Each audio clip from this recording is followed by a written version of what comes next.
आप ब्रीफ करने के पहले ना सेटअप लग गया है, आप ब्रीफ करते उसके पीछे सारे फ्री हो जाएंगे, आपके साथ साथ जहाँ जाएंगे आप सारा सुन जाएंगे।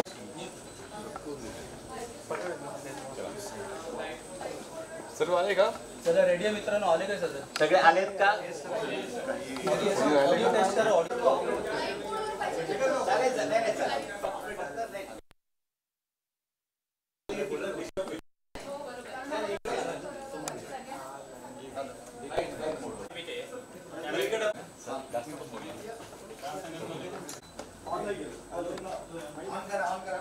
सर्व पत्रकार बंधू भगिनींचा मी महाराष्ट्र राज्य सहकारी बँकेच्या वतीनं मी विद्याधर अनासकर या बँकेचा ऍडमिनिस्ट्रेटर म्हणून आपलं स्वागत करतो.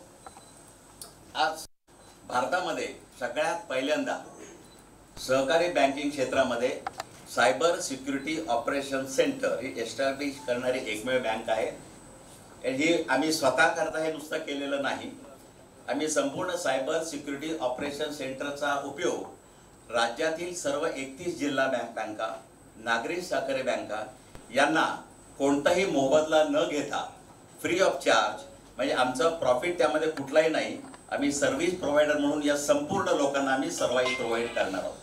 आज तुम्हाला माहिती आहे की सायबर अटॅक अनेक होत आहेत. नुकतंच एका जिल्हा बँकेवर सायबर अटॅक होऊन 36 कोटी रुपयाचं त्यांचं नुकसान झालं, आपण ऐकलं असेल.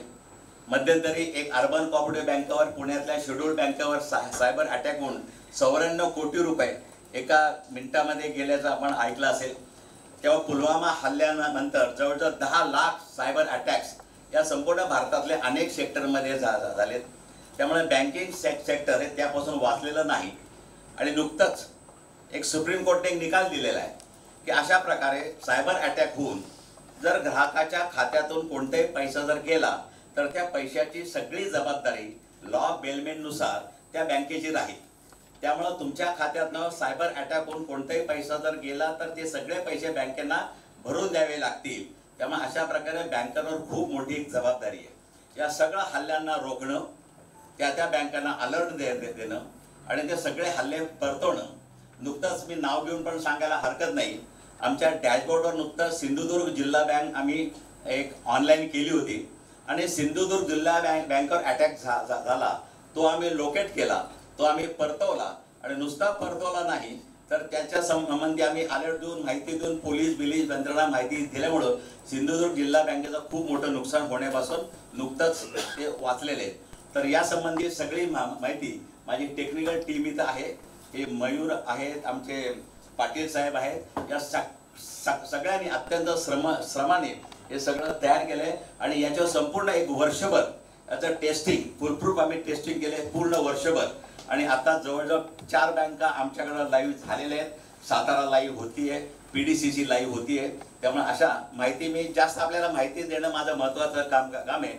मी आमच्या संजय पाटलांना सांगतो, प्लीज कंटिन्यू. सर, एक कोऑपरेटिव बैंकिंग सेक्टर में first time in the history of the cooperative banking sector इस तरीके का साइबर सिक्योरिटी ऑपरेशन सेंटर का इंस्टॉलेशन महाराष्ट्र में महाराष्ट्र राज्य सहकारी बैंक के थ्रू किया गया है.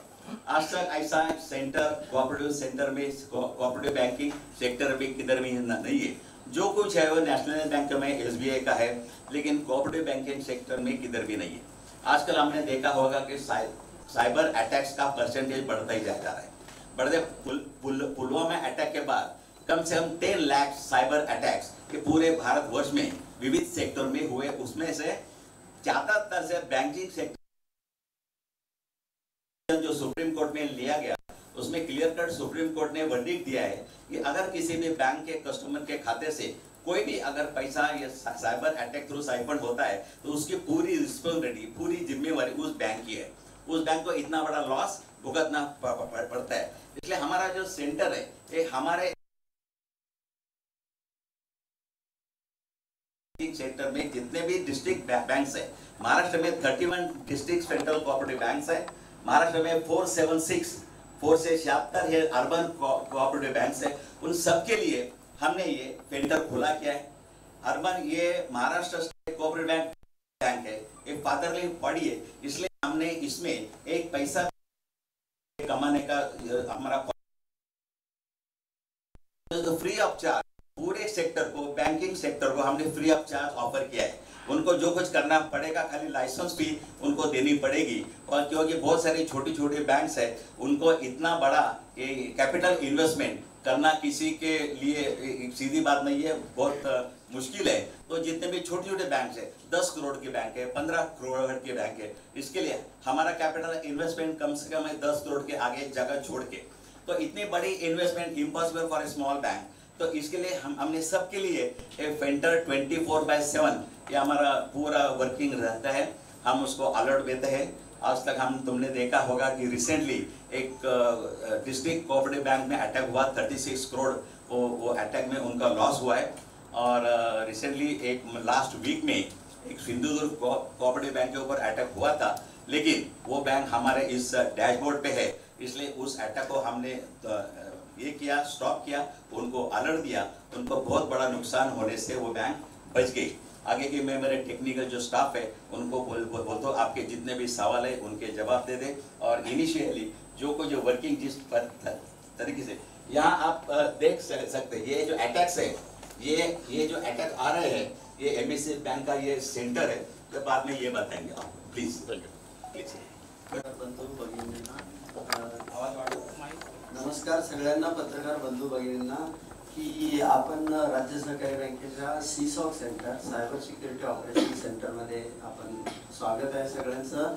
आम्ही सर 2018-19ला सरांनी आता आपल्याला सांगितलं की एका बँकेवरती सायबर हल्ला झाला।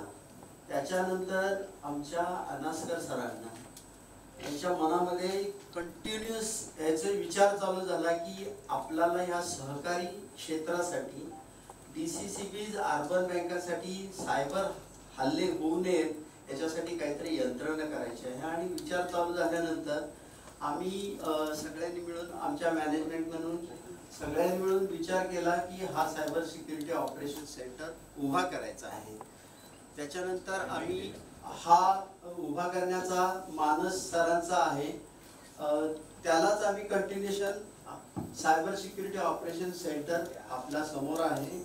ते आपण वन बाय वन तुम्हाला आम्ही त्याचं ऑपरेशन समजून सांगणार आहोत। या संकल्पनेतून आम्ही जिल्हा बँकांना, अर्बन बँकांना सर्व्हिसेस देतो, त्यांना ॲडवायझरी देतो, सर्किलला आम्ही इन टाइम कळवतो। ही यंत्रणा कशी आहे आपण थोडंसं जाणून घेऊया। थोडंसं टेक्निकल आहे। आम्ही जिल्हा बँकांच्या लेवलला त्यांचे लॉग कलेक्ट करतो, सगळेच्या सगळे लॉग कलेक्ट करतो आणि AI जे माझं आर्टिफिशियल इंटेलिजन्स जे सॉफ्टवेअर आहे त्याच्यामध्ये त्याचे ॲनालिसिस करून लॉग आहेत ते मला इकडे फॉरवर्ड होतात। लॉग फॉरवर्ड झाल्यानंतर एक एक डॅशबोर्ड आहे आपल्याला। आम्ही मयूर आहे माझ्याबरोबर, तो थोडंसं एक्सप्लेन करेल डॅशबोर्ड। नमस्कार। सर्वप्रथम आपल्याला सॉकची गरज का असते, म्हणजे आपण सर्वांनी पहिले पण बघितलं होतं की पहिले आपण सायकल वापरायचो, तर सायकलमध्ये आपल्या ॲक्सिडेंटची वगैरे रिस्क कमी असायची। जसं जसं आपण ग्रोथ होत गेलो तसं जसं आपण सायकलवरनं 2 व्हीलरवरती आलो, 2 व्हीलरवरती बाईक, स्पोर्ट्स बाईकवरती आलो, आपले ॲक्सिडेंट वगैरेचे रिस्क वाढत गेले। जसं जसं बँकिंग इंडस्ट्रीमध्ये पहिले सर्वजण बँक टू बँक सर्व्हिस द्यायचे, म्हणजे आपण ब्रांचमध्ये जायचो, आपले पैसे क्रेडिट डेबिट करायचो आणि घरी यायचो, त्याच्यामध्ये रिस्क थोडी कमी होती। पण जसं जसं बँकिंग इन्स्टिट्यूटमध्ये डिजिटलायझेशन होत गेलं तसं तसं आपण ऑनलाईन सर्व्हिसेस देत गेलो, मोबाईल बँकिंग, UPS, IMPI। तसं मग त्याकरता जेव्हा आपण जगाला एक्सपोज होत गेलो तर त्याला सिक्युरिटीची रिस्क पण तशी वाढत गेली। तेव्हा अशी रिस्क जेव्हा वाढत जाते तेव्हा आपण त्याच्यावरती कसं नियंत्रण ठेवू शकतो, तर आम्ही त्याच्याकरता हे सिम टूल घेतलेलं आहे। या सिम टूल मध्ये तुम्ही बघू शकता इथे आपण MSC बँक, तसंच सिंधुदुर्ग कोऑपरेटिव्ह बँक आणि सीसॉक आमची स्वतःची यंत्रणा ती पण आम्ही आमच्या देखरेखीखाली घेतलेली आहे। तसं त्याच्यामध्ये जेवढे लॉग्स येतात, आता हा तुम्ही जो डेटा बघता ते हा पूर्ण 60 मिनिट्सचा डेटा आहे। त्याच्यामध्ये आपण जे इव्हेंट येतात ते 11.2 मिलियन इव्हेंट येतात आणि हे सगळे ॲनालायझेशन करतो। तुम्ही याच्या पिरामिडच्या स्वरूपात बघू शकता की आमच्याकडे आतापर्यंतचे 60 मिनिट्समध्ये 1.19 मिलियन लॉग झाले। त्याच्यामध्ये डिटेक्ट्स आम्ही केले आणि अलर्ट्स आता सध्या 60 मिनिट्सपासून एक पण अलर्ट आलेला नाहीये। जेव्हा अलर्ट येतो, जेव्हा आमच्याकडे एखादं काही अटॅक्स होत असतात किंवा सायबर हल्ले आपल्यामध्ये घुसखोरी करण्याचा प्रयत्न करत असतात, तेव्हा आपण त्यांना कसं थांबवतो, तर आमच्याकडे तो अलर्ट जेव्हा जनरेट होतो तो ऑटोमेशन प्रोसेस असते। जेव्हा तो अलर्ट जनरेट झाला तर आपण त्याच्यावरती ऍक्शन घेतो की आपण याच्यावरती कुठपर्यंत आलेला आहे, कोणत्या लेअर पर्यंत ब्रीच झालेलं आहे, त्याच्यानंतर त्यांनी काय काय ऍक्शन घेतलेली, आपला डेटा आपल्या इन्व्हायरमेंटच्या बाहेर गेलाय की नाही, हे सगळं अनालिसिस करून आपण बँकांना ऍडवायझरी पाठवतो की तुम्ही आता त्याच्यावरती काय ऍक्शन घेतली पाहिजे. रिकमेंडेशन सोल्युशन पण देतो आपण त्याच्यावरती. तर आता हे हा सर दाखवतो. थोडस मागे घेऊन जातो की प्रत्येक मुवमेंटला म्हणजे आपण बँकेत गेलो, बॅलन्स इन्क्वायरी केली, पैसे काढले किंवा बॅलन्स ट्रान्सफर केले, तर प्रत्येक ह्याचं बॅक एंडला त्याचे एक लॉग तयार होतात, हिस्ट्री तयार होती आणि त्या हिस्ट्रीवर आम्हाला समजतं की हे सस्पिशियस आहे काय आहे, त्याच्यावरती आम्ही काम करतो. म्हणजे लॉग जे येतात ते कसे येतात, आपण ज्याला म्हणतो की डिजिटल फुटप्रिंट. आपण प्रत्येक गुन्हेगार हा आपला डिजिटल फुटप्रिंट सोडत असतो, त्यांनी कुठून आलाय, त्याचं कसं एंट्री पॉईंट होता.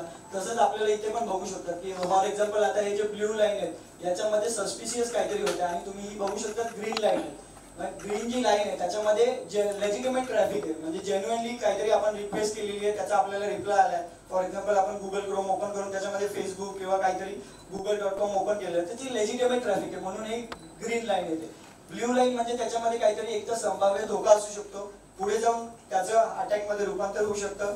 हे आपल्याला या डॅशबोर्ड वरती कळतं की फॉर एक्झाम्पल आता कॅनडावरनं जी ब्ल्यू लाईन येते तर आपलं काहीतरी एखादं तिकडनं अटॅकर AI थ्रू, आता मॅन्युअली हे पॉसिबल होत नाही, तर AI थ्रू जर कोणी अटॅक करायचा प्रयत्न केला किंवा त्यांनी काहीतरी सिस्टम जनरेटेड डेटा अपलोड होतोय किंवा डाउनलोड होतोय, तर हे सगळं आपल्याला सस्पिशियस ऍक्टिव्हिटी मध्ये दिसतं. म्हणजे ही ब्ल्यू लाईन म्हणजे एखादी सस्पिशियस ऍक्टिव्हिटी होते, मग याच्यावरती आपण अनालायझेशन करतो, त्याला मॉनिटर करतो की त्याच्यामधनं नक्की काय डेटा बाहेर गेलेला आहे किंवा तो जाण्याची शक्यता होती का, किंवा त्याच्यावरती आपण रिकमेंडेशन सोल्युशन पण सांगतो की काय करू शकतो, त्याला ब्लॉक कसं करू शकतो, कोणत्या लेवल पर्यंत तो आलेला आहे. तर हे सगळं आपल्याला या डॅशबोर्ड वरती कळतं. प्लस त्याचे आपले कोणते डिव्हाइस आहेत ज्याच्यामध्ये आपला डेटा अपलोड होतोय. आता हे नेटवर्क डिव्हाइसेस आहेत सगळे, हे विंडोजचे डिव्हाइसेस आहेत, हे सगळं आपल्याला या डॅशबोर्ड वरती कळतं.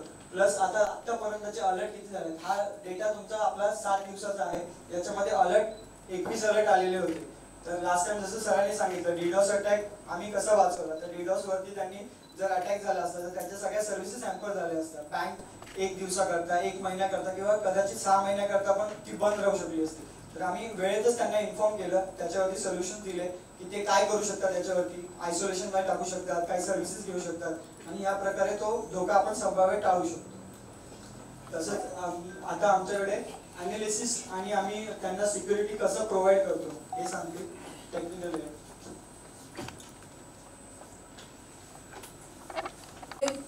इथे बघू शकता तुम्ही आपण एवढे इव्हेंट्स मॉनिटर केले, त्याच्यामध्ये जे सस्पिशियस थ्रेड्स आपल्याला डिटेक्ट झालेले आहेत ते इथे 21 मिलियन थ्रेड्स आहेत.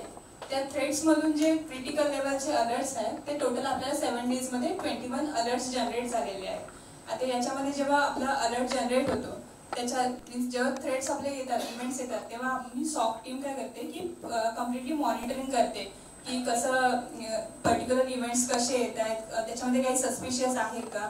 त्याच्यावरून जर सपोज आम्हाला इव्हेंट्स अँड थ्रेड्समध्ये काही सस्पिशियस काही भेटलं तर आम्ही सेम रिकमेंडेशन तसे इन्फॉर्म करतो क्लायंटला आणि तसं ते प्रिव्हेंट करायचं ट्राय करतो. मीन्स आपल्याला इन फ्युचरमध्ये जे अलर्ट्स येणार आहेत ते आधीच आपले थ्रेड्समधूनच प्रिव्हेंट करायचं आम्ही ट्राय करतो.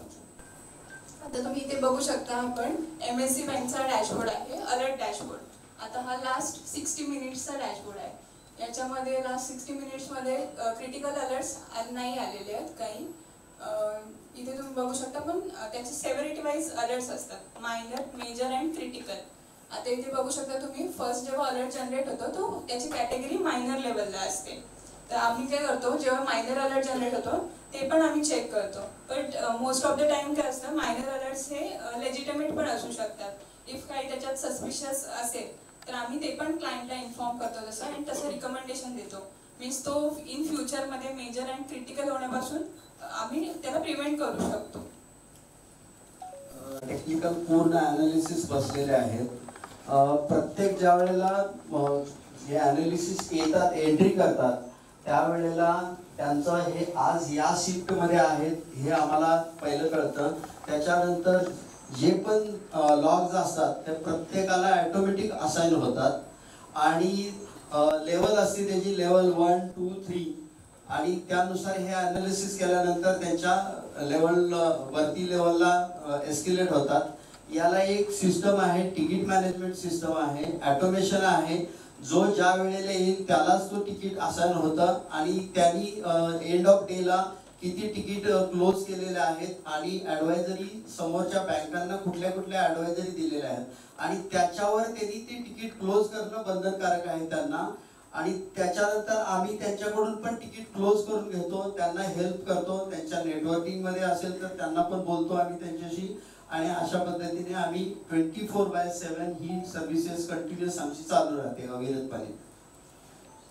24 तासामध्ये मॅक्झिमम नंबर ऑफ अटॅक्स किती नोंदले गेलेले आहेत आणि ते कसे अवॉइड केले गेलेले आहेत? 24 तासामध्ये आमच्याकडे ऑन एन एव्हरेज 2 किंवा 3 अलर्ट जनरेट होतात. की मेजर आणि मायनर आणि मेजरमध्ये जास्त जे अटॅक्स असतात ते कधी फॉल्स पॉझिटिव्ह पण असू शकतात. की आपण लेजिटिमेट डेटा ट्रॅफिक केलेलं आहे, सेंड केलेलं आहे किंवा एखादा मेल डाउनलोड केलेला आहे तर लेजिटिमेट असू शकतो. पण ऑन एन एव्हरेज जर ऍक्च्युअल अटॅक बघितले तर 24 तासामध्ये 3 किंवा 4 असतात. नाही, पण असा काही कुठला इव्हेंट गेल्या काही दिवसात गेल्या काही महिन्यात तुम्ही ऑब्झर्व केलात का की जिथे तुमच्या ॲव्हरेज पेक्षा खूप जास्त अलर्ट्स आलेत एकाच वेळी, असं काही झालंय का? हो, असं होतं ना. पण मग ते मेजर किंवा मायनर मध्ये जातात की म्हणजे एखादा युजर आहे ज्यांनी 5 वेळेस पासवर्ड चुकीचा टाकलेला आहे तर तो अलर्ट जनरेट होतो. पण तो लेजिटिमेट असतो कारण की युजरने ते चुकून टाकलेलं असतं किंवा तो पासवर्ड विसरलेला असतो, त्यामुळे ते होतात. सर फॉर एक्झाम्पल एखादा युजर आहे माझा की वाशी ब्रँचला आहे तो आणि त्यांनी लॉग इन आता केलं 10:06 आणि लगेचच 10:07 किंवा 8व्या मिनिटाला तो बोरोली ब्रँचवरून जर लॉग इन होत असेल तर हे सस्पिशियस मध्ये जातं. कारण का एकतर पासवर्ड लगेच त्यांनी फोनवरून सांगितलाय किंवा तो इथे नाही आहे तर हे सस्पिशियस मध्ये जातात. तर ते आम्हाला इथं अलर्ट लगेचच्या लगेच समजतात. किंवा माझे सर जर असतील की डे टू डे त्यांचं अनालिसिस असतं की ते 9:10 लॉग इन करणार आहेत आणि अचानक मला रात्री 12 वाजता त्यांनी जर लॉग इन केलेलं आहे तर सस्पिशियस आहे की सर जागेवरच नाही आहेत. मग ह्या गोष्टी आम्ही पूर्ण खात्री करतो की आणि त्याचा एक बिहेवियर पॅटर्न असतो पूर्णच्या पूर्ण सगळा आणि सगळ्या व्यक्तीचा मिळून सगळ्या पॅटर्न तयार होऊन मग ह्याच्यावरती आम्ही काम करतो. सर याला युजर बिहेवियर अनालिसिस असं म्हणतात. कारण प्रत्येक युजरचं बिहेवियर काय पॅटर्न मध्ये होतं हे AI बेस्ड ऍप्लिकेशन मधून ते रेकॉर्ड केलं जातं. राईट फ्रॉम डे 1 हे रेडी नसतं. ओव्हर द पिरियड त्याचं अनालिसिस होत मग एकदा ते झालं की प्रत्येक युजर कसा वागतोय हे सुद्धा आपल्याला याच्यातून समजू शकतो.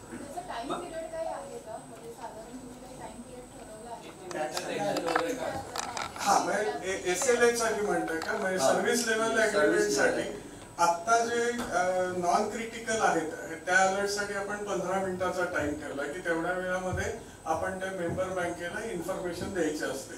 तो आता आम्ही अजून नियर रिअल टाइम आणण्याच्या ऑप्टिमायझेशनच्या प्रोसेस मध्ये आहोत की जो आता मी अनालाइज केला की पुढच्या एक किंवा 2 मिनिटांमध्ये समोरच्या बँकेला त्याचा कसा रिस्पॉन्स देता येईल याच्याबद्दल ऍडवायझरी आपण तयार करतो.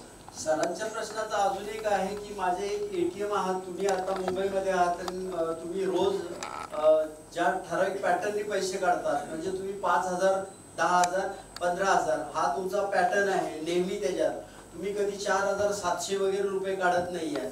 तर हा पॅटर्न झाला आणि अचानक तुम्ही एकदा मुंबईमधून ट्रान्झॅक्शन केलं आणि परत 4थ्या मिनिटावरून दिल्लीवरून केलं ट्रान्झॅक्शन तर हे सस्पिशियस मध्ये आहे. त्यामुळे ह्या गोष्टी आम्ही लगेच त्या समोरच्या बँकांना किंवा आमची बँक असेल तर आम्ही लगेच ब्लॉक करतो त्यांना. किंवा ATMच्या संदर्भात अजून एक उदाहरण असं देता येईल की तुम्ही महिन्यातून 2 वेळा पैसे काढताय पण तुमच्या त्याच ATM मधून 5 मिनिटात 10 वेळा 5-5 हजार रुपये काढले गेले तर विच इज सस्पिशियस.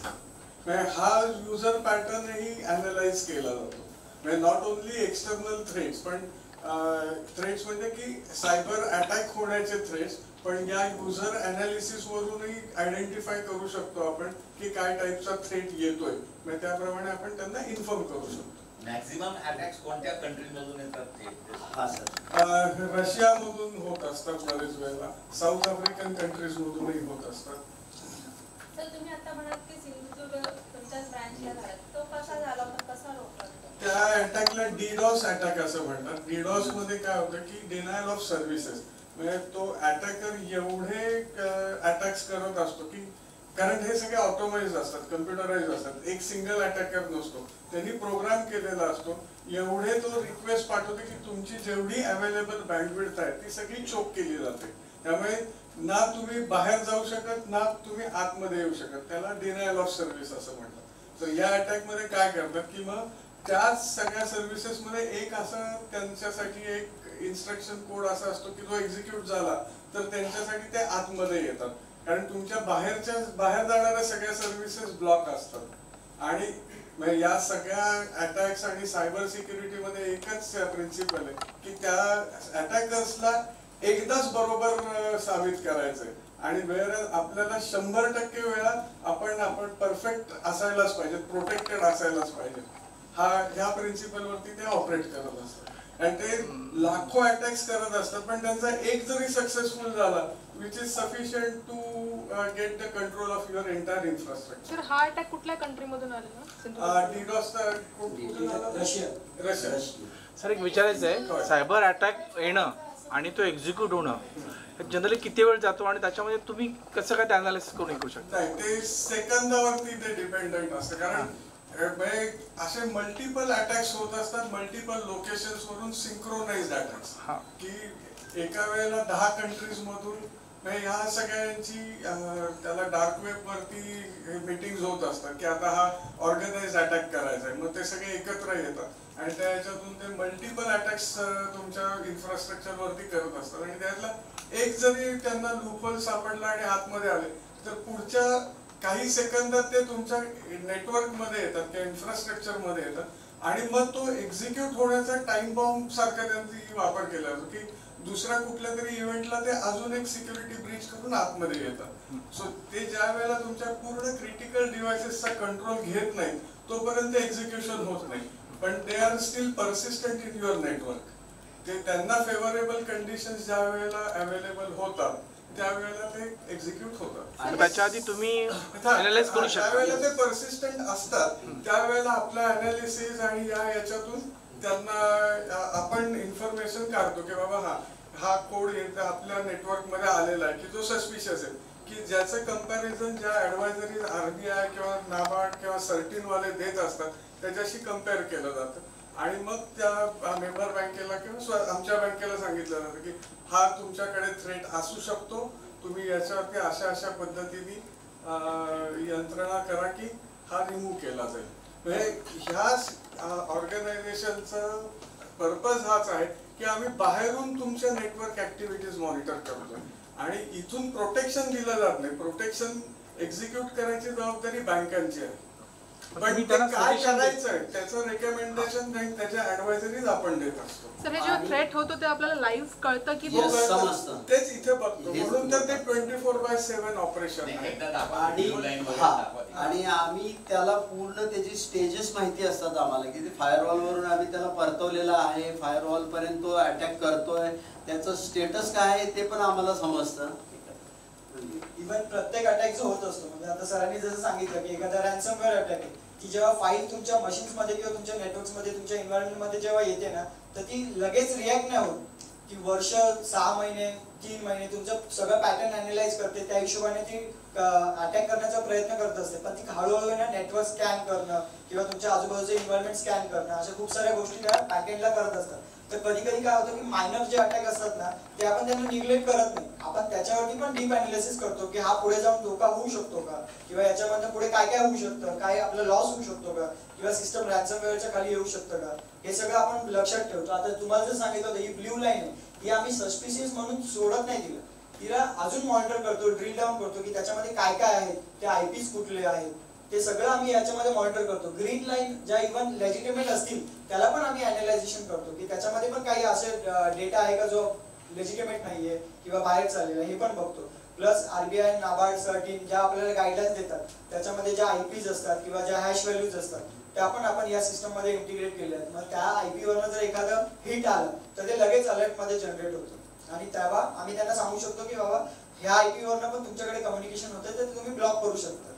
हे पण डेफिनेशन्स अपडेट कसं करतो सिक्युरिटी या त्याच्यामध्ये ना ते डेफिनेशन्स कंटिन्युअसली अपडेट होत राहतात. म्हणजे एखादा अटॅक झाला जो ग्लोबली कुठेही दिसला असेल, कोणाच्या नजरेत आला असेल, पॅटर्न दिसला असेल, तर तो पॅटर्न लगेच ते जसं अँटीव्हायरस सिग्नेचर अपडेट करतो, म्हणजे ते काय करतात की नवीन आलेला व्हायरस जो आहे त्याच्याकरता रेमिडिएशन ऍक्शन त्याच्यामध्ये पॅकेजमध्ये टाकतात आणि ते अपडेट करतात. सेम वे आपलं सिक्युअर टूलमध्ये एखादं पॅटर्न जर कुठे निदर्शनास आलं असेल तर ते लगेच त्यांच्यावरती सिग्नेचर बनवतात, त्याला अलर्ट कसं जनरेट करू शकतो ते दाखवतात आणि ते डेली बेसिसवरती त्यांचे सिग्नेचर अपडेट करतात. अटॅक जे येतात दिवसभरात किंवा त्या सर्टन टाइममध्ये तुम्ही म्हणतात की लाखो सायबर अटॅक होतात, तेवढे अटॅक किंवा तेवढे थ्रेट परतवून लावण्याची क्षमता किंवा ते अॅनालाइज करण्याची क्षमता तुमची किती आहे? म्हणजे तुम्ही आता हा जो आपला सेटअप आहे या याच्यामध्ये आपण 20 ते 25 बँका ऑनबोर्ड करू शकतो. म्हणजे कित्येक कोटी हे अनालिसिस करण्याची क्षमता आत्ताच्या इन्फ्रास्ट्रक्चरची. आणि जर का अजून बँका वाढल्या किंवा अजून इन्फ्रास्ट्रक्चर ते स्केलेबल आपण ठेवलेले की पुढे जाऊन 50 काय 100 बँका सुद्धा आपण ऑनबोर्ड करू शकू, एवढं इन्फ्रास्ट्रक्चर स्केलेबल आहे. स्केलेबल याचा अर्थ काय की याच्यामध्ये ऍडिशनल हार्डवेअर आपण ठेवू शकतो की जे आलं की प्लग इन करून आपण कॅपॅसिटी वाढवू शकतो. अटॅक परतवण्याची क्षमता नाही का तुम्ही इन्फॉर्मेशन देताय, तुम्हाला जेव्हा कळतं की अटॅक झालेला आहे तर तो परतवून लावण्याची क्षमता ती फायरवॉल तुम्ही नाही मेंटेन करू शकता. परतून लावण्याची शक्यता कशी असते की मेंबर बँकेच्या इन्फ्रास्ट्रक्चर मध्ये चेंजेस करायला लागतात आणि तो कंट्रोल तुमच्या आम्हाला इथून घेता येत नाही. We are not a fighting army, we are a monitoring army.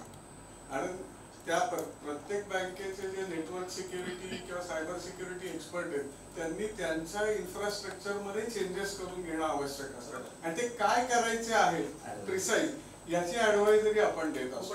त्या मेंबर बँक तेवढ्या सक्षम नाहीत ना की तेवढ्या वेळेत त्यांनी जर तुम्ही दिलेली इन्फॉर्मेशन त्याच्यावर त्यांनी जर काम त्या विहित वेळेत केलं तरच उपयोग आहे, अदरवाईज तो अटॅक सक्सेस होऊन जातो. मग त्याच्यासाठी त्यांनी तो जागृत अवस्थेत गरजेचं आहे. ट्रेनिंग आपली पुढची स्टेप अशी आहे की आपण इथे आता सायबर सिक्युरिटी ट्रेनिंग सेंटर पण सुरू करणार आहोत as a extension to this initiative.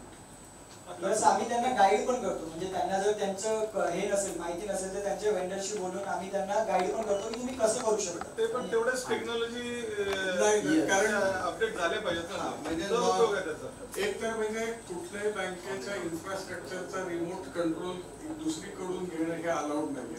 ते आरबीआयच्या त्याच्यावरती रिस्ट्रिक्शन्स आहेत, त्यामुळे त्यांच्या नेटवर्क मध्ये आपण एंट्री करू शकत नाही.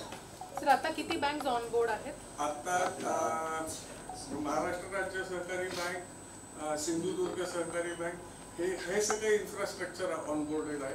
सातारा डिस्ट्रिक्ट प्रोसेस मध्ये आहे, पीडीसीसी प्रोसेस मध्ये आहे. तुमच्या सर्व डिस्ट्रिक्ट बँक ऑनबोर्ड यायचे आहे.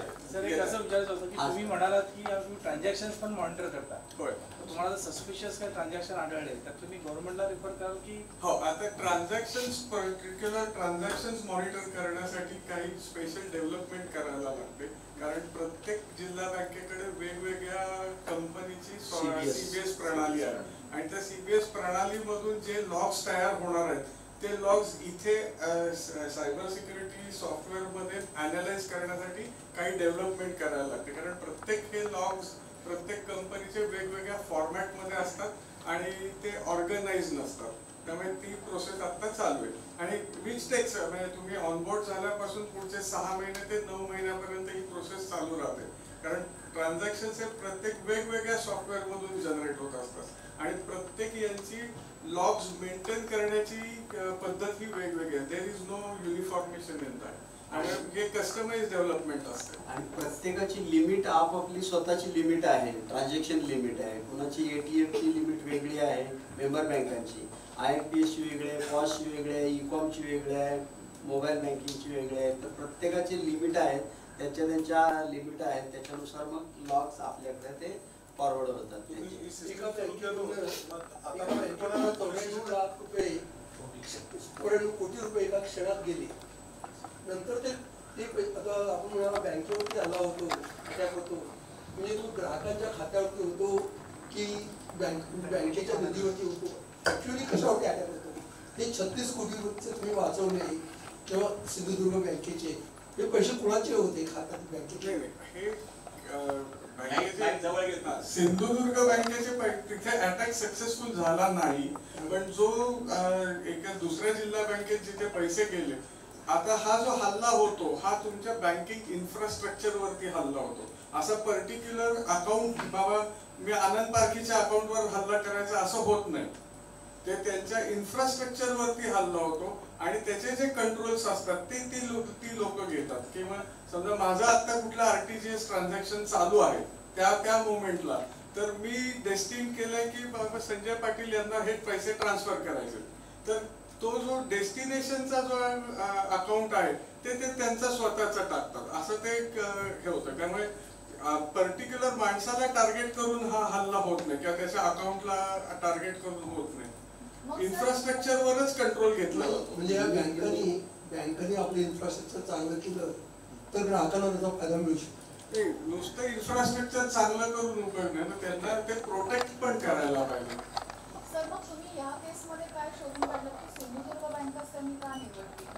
आता हा परत बँक नाही, ते सेक्टर वाईज त्यांचे अटॅक्स असतात. आता पुलवामा नंतर जो अटॅक झाला तो सगळ्या आपल्या नॅशनल इन्स्टिट्यूट जे आहेत, KNCL असेल किंवा RBI ची हे असेल किंवा बँका आहेत, सेंट्रलाइज बँक आपल्या स्टेट कोऑपरेटिव्ह बँक आहे की बँक शब्द दिसला त्यांचे असे जनरलाइज आहेत बँक की ते सरसकट सगळ्या बँकांच्या वेबसाईट सर्च करतात आणि त्याच्यावरती अटॅक सुरू करतात. मग सर हे जे अटॅक्स असतात हे ऑनलाईन म्हणजे जेव्हा ते चालू असतं तेव्हा, पण ग्रामीण भागांमध्ये जिथे नेटवर्कच नाहीये तर त्या ठिकाणी हे कसं करतात आणि तुम्ही त्यांना कसं सिक्युअर करता? आता रिझर्व्ह बँकेने काही कॅटेगरायझेशन केलेलं आहे की बाबा level 1 bank, level 2 bank, level 3 bank आणि लेवल 4 बँक.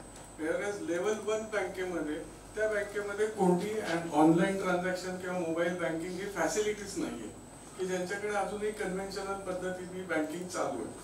फक्त त्यांचं बँकिंग सॉफ्टवेअर हे कोर बँकिंग प्रणाली ही त्यांच्या नेटवर्क पुरतीच मर्यादित आहे. त्यांना खूप कमी धोका आहे किंवा त्यांना chances of those bank getting hacked are very less. Whereas level 2 बँकांमध्ये काही फॅसिलिटीज तुम्ही ग्राहकांना देताय, पण लेवल 3 आणि लेवल 4 या बँकांसाठी सायबर सिक्युरिटी प्रणाली की RBIने जे सायबर सिक्युरिटी फ्रेमवर्क एक डॉक्युमेंट पब्लिश केलंय 2019 सालापासून. याच्यावरती खूप दरवर्षी काही अमेंडमेंट्स येतात, but that is the best document. त्या डॉक्युमेंट प्रमाणे प्रत्येक बँकेने आपल्या यंत्रणा ही सुरक्षित करणं अपेक्षित आहे. पण त्या याच्यातही अजून सर्व बँकांकडे ही फॅसिलिटी किंवा ही प्रणाली इम्प्लिमेंट केली गेली नाही, कारण त्याच्यामध्ये 35 ते 40 पॉइंट्स असे की जे तुम्हाला सिक्युअर करायचे ते मिनिमम. पण त्याच्यातले काही बँकांचे 15 झालेले, काही बँकांचे 20 झालेले. तर आम्ही आमच्याकडे ज्या वेळेला ऑनबोर्ड करून घेतोय बँका त्यावेळेला त्यांना ही सगळी 35 त्यांचे डेटा पॉइंट्स आम्ही त्यांच्याकडून आधी मागून घेतो की याच्यातले किती तुम्ही कंप्लाय केलेले आहेत. कारण जर का काहीच केलेलं नसतील तर ही सर्व्हिस घेण्याचा फायदाही नाही ना, कारण मी त्यांना दर 2 मिनिटांना एक ऍडवायझरी पाठवणार आहे. त्यामुळे त्यांनी ते कंप्लाय करून घेणं आवश्यक आहे. ते घेतल्यानंतर त्यांचा धोका कमी होईल, पण तरीही ते मॉनिटर करणं गरजेचं आहे. अटॅक करणारं जे व्यक्ती किंवा ऑर्गनायझेशन आहे, समजा सिंधुदुर्ग बँक किंवा महाराष्ट्र स्टेट कोऑपरेटिव्ह बँक, त्यांच्याकडे तुमची इन्फॉर्मेशन असते. ते जेव्हा ते सिलेक्ट करतात तर त्यांच्याकडे तुमची ऑलरेडी इन्फॉर्मेशन असते का ते ऑनलाईन अशी इन्फॉर्मेशन कसं म्हणजे ते जसं सिंधुदुर्ग बँक किंवा महाराष्ट्र स्टेट बँकच का त्यांनी ते तर ओपन डोमेन मध्ये अवेलेबल आहे. तुमचे जे डोमेन नेम्स आहेत ते सिंधुदुर्गबँक.org असेल किंवा सिंधुदुर्गबँक.com आहे, तर ते सर्च केल्यानंतर कोणालाही मिळतं. तुमच्यावर अटॅक होण्याचे चान्सेस खूप आहेत.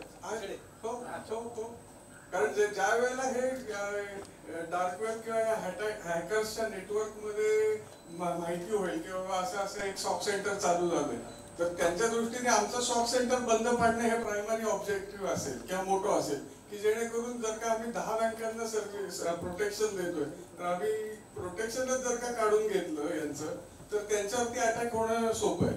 त्यामुळे प्रत्येक सिक्युरिटीचे जे काही कंपन्या आहेत त्यांच्यावरती हे अटॅक्स कंटिन्युअसली चालू असतात. रशियावरून सिंधुदुर्ग बँक अजून कुठल्या तरी दुसऱ्याच कंट्रीमध्ये तो रायगड मधनं पण करू शकतो. त्यांच्याकडे VPN असतं. वेगवेगळ्या कंट्रीज मॅनिप्युलेट करू शकतो. जम्पिंग आयपीज असतात त्यांची. आणि जसं तुम्ही सगळ्यांनी विचारलं एक प्रश्न कॉमन होता की अटॅकरला कसं माहिती की सिंधुदुर्ग बँक आहे की एमएससी बँक आहे. ते ब्लाइंड असतात, त्यांना माहिती नसतं. ते जेव्हा आतमध्ये येतात ते स्कॅनिंग करतात तेव्हा त्यांना कळतं की ही ऑर्गनायझेशन काय आहे. आणि मग तेव्हाच त्यांना कळतं की यांची सिक्युरिटी लेवल किती आहे, म्हणजे ही ब्रिचेबल आहे नाही आहे. त्यांच्या दृष्टीने आधी फक्त एंट्री मिळवणं हाच त्यांचा एंट्री मिळवणं आणि आतली इन्फॉर्मेशन बाहेर पास करणं. तो आत आलेला व्हायरस किंवा मॅलिशियस ऍक्टिव्हिटी डायरेक्ट आपल्या याच्यावर ते अटॅक करत नाहीये. तो बाहेर अजून ती इन्फॉर्मेशन पूर्ण देतो.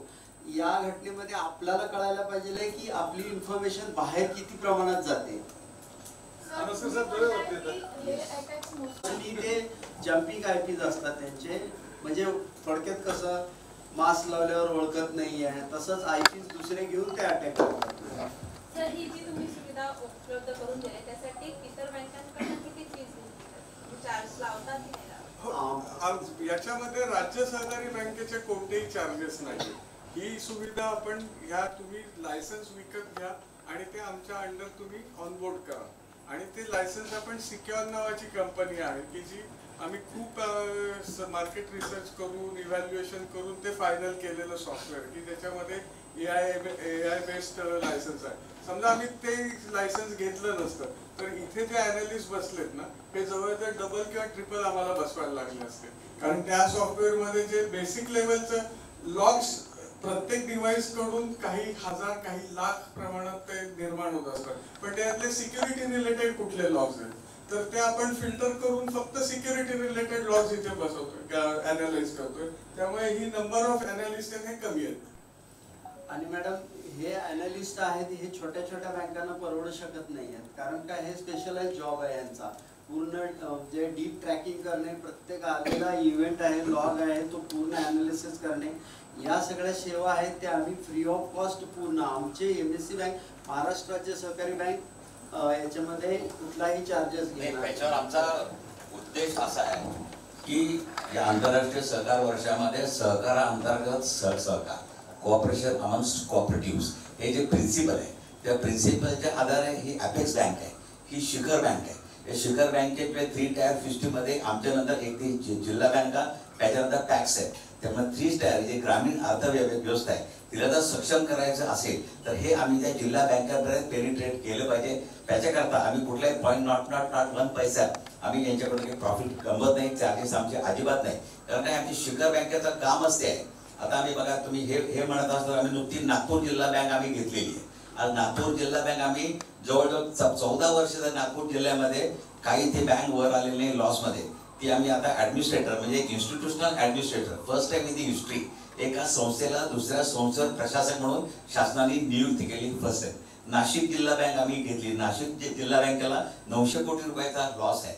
नाशिक जिल्हा बँक वर्षानुवर्ष बंद आहे तुम्हाला माहिती आहे. आणि नाशिक जिल्हा बँक बंद आहे त्यामुळे टॅक्सला लोन पुरवठा होत नाही. टॅक्सला होत नाही त्यामुळे शेतकऱ्याला नाही होत. त्यामुळे नाशिक जिल्ह्याची संपूर्ण परिस्थिती तुम्हाला विदारक दिसते. त्यामुळे तिथं पण आज आमच्या बँकेला एका institutional adviser he first time in the history आम्ही इन्स्टिट्यूशनल आजपर्यंत प्रशासक म्हणजे ह्युमन बिईंग असायचा.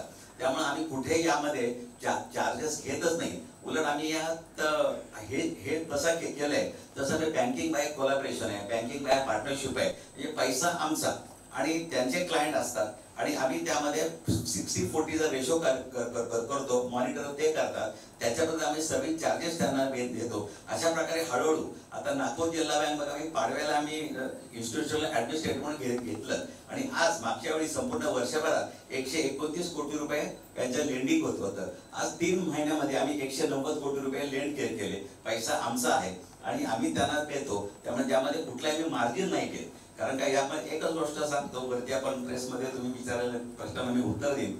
आज त्याच्याकरता अपेक्स बँक ही स्ट्रॉंग असणं आवश्यक असतं.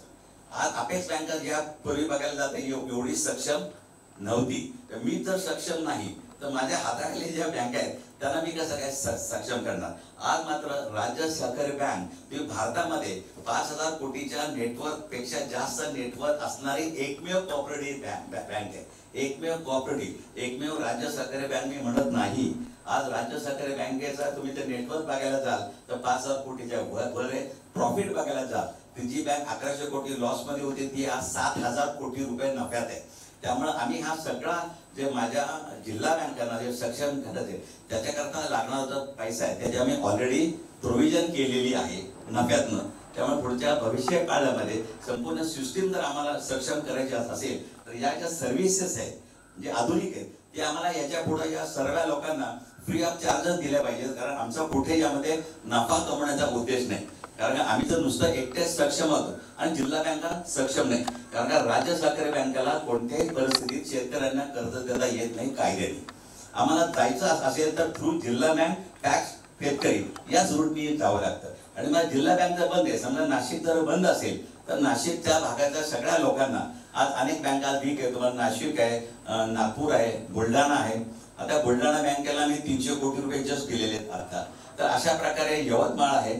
त्यामुळे अनेक बँका अडचणीत आहेत. तर ही सिस्टीम आम्हाला जर स्ट्रॉंग करायची असेल तर त्यांच्याकडे असणाऱ्या ज्या पैसा आहे त्या पैशाला प्रोटेक्शन हे देणं हे आमचं नैतिक नाही, हे आमची जबाबदारीच आहे, कायदेशीर जबाबदारी आहे. त्यामुळे फर्स्ट टाइम तुम्हाला हे बघायला मिळत असेल की एखादी अपेक्स बँक अशी पुढे येऊन आणि भारतामध्ये अजून तरी कोणी केलेलं नाहीये. त्यामुळे आमचा उद्देश थोडा ब्रॉड आहे की सहकारातली 3 टायर सिस्टीम टोटल आम्हाला सक्षम करायच्या दृष्टिकोनातून आज आम्ही कार्यरत आहोत. त्यामुळे कुठेही यामध्ये नफा कमवण्याचा उद्देश नाही. की जे काही खर्च आहे आता हे स्पेशलाइज लोक आहेत, मी आता त्यांच्या समोर बोलत नाही, पण त्यांची सॅलरी खूप हाय असते आणि हे लोकांना परवडत नाही. आज जर तुम्ही अर्बन कोऑपरेटिव्ह बँकेला जर 25 कोटीचे बँक असेल तेवढं इन्फ्रास्ट्रक्चर हे शक्यच नाही. आज मी ज्या बँकेचं नाव घेतलं तुम्ही 54 कोटी रुपये, ते खरं त्यांनी जर ही सिस्टीम, ती बँक मोठी होती म्हणून ती तग धरली, ती मोठी शेड्यूल बँक होती म्हणून ती सस्टेन करू शकली, पण लहान बँकाने सस्टेन होणार नाही. त्यामुळे ही सिस्टीम आहे, ही सिस्टीम आम्ही आमचा आहे संपूर्ण 8 मजले ही प्रशिक्षण केंद्र आहे. जागा आमच्याकडे भरपूर आहे. त्यामुळे जसे जशी रिक्वायरमेंट येईल तसे आम्ही यामध्ये आम्ही यात इन्फ्यूज करू. त्याच्याकरता आज आम्ही 150 कोटी रुपयाची प्रोव्हिजन ऑलरेडी आमच्या बाजूला आहे. त्यामुळे जसे आमच्याकडे बँका येतील तसंच आम्ही इन्फ्रास्ट्रक्चर हे वाढवणार आहोत. ओके, स्वागत करतो.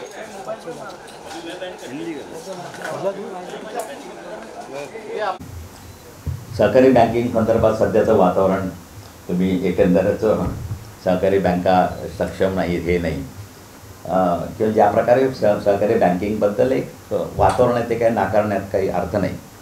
परंतु ज्यावेळी एका नागरी सहकारी बँकावर एक सायबर अटॅक झाला आणि त्यावेळी 54 कोटी रुपये एकदम गेले, त्यावेळी माझ्या मनामध्ये खरंच एक विचार आला की माझ्या बँकेमध्ये जवळजवळ 20-25 हजार कोटी रुपये लोकांच्या ठेवी आहे आणि या ठेवी इन्स्टिट्यूशनल ठेवी जास्त आहेत, म्हणजे जिल्हा बँकांच्या ठेवी जास्त असतात.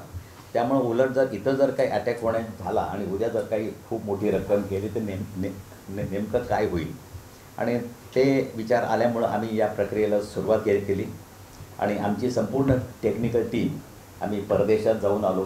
आम्ही सगळ्यांचा स्टडी केला, आम्ही अनेक ठिकाणी ट्रेनिंग घेतलं आणि हे करत असताना जवळजवळ गेली वर्षभर आम्ही या संपूर्ण इन्स्टॉलेशनच्या प्रयत्नात होतो.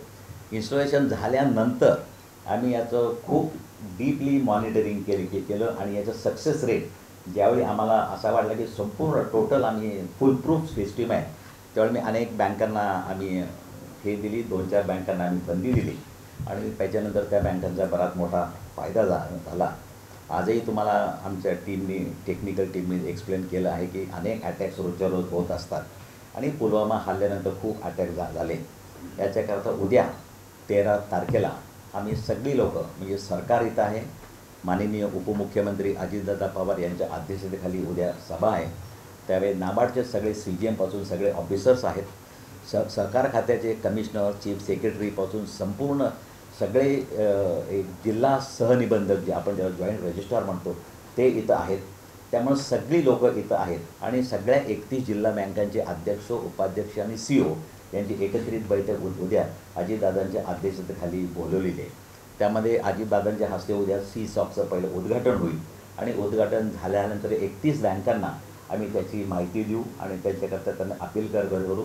अजितदादा स्वतः त्यांना अपील करतील आणि टोटल या सहकार क्षेत्रातला जी रक्कम आहे, आज सामान्यांचा पैसा आहे, हा सुरक्षित कसा राहील ही सगळी जबाबदारी राज्य बँकेने घेतलेली आहे. मध्यंतरी तुम्हाला आठवत असेल की सर्वोच्च न्यायालयाचा एक निकाल लागला आणि सर्वोच्च न्यायालयाच्या निकालामध्ये पण त्यांनी सांगितलं असा कोणत्याच अटॅकहून जर एखाद्याच्या खात्यातनं जर काही पैसे सायपन केले गेले किंवा लॉस झाला तर तो लॉस बँकेने बेअर केला पाहिजे. कस्टमरला विदिन 24 आवर्स इमिजिएटली त्यांच्या खात्याला ते पैसे जमा केले पाहिजेत. त्यामुळं 94 करोड जे गेले किंवा एका जिल्हा बँकेत 36 कोटी रुपये गेले. त्यामुळे असे जर खूप मोठी रक्कम आणि आजकाल सायबर थ्रेट्स खूप वाढत आहेत आणि त्याचं म्हणून आपण हे सिस्टीम आपण उभी केलेली आहे.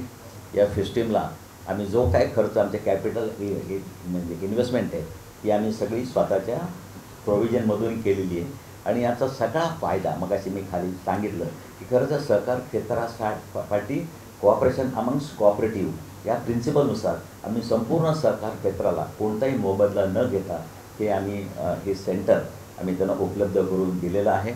आणि तुम्ही आलात आणि तुम्ही सगळी माहिती करून घेतलीत.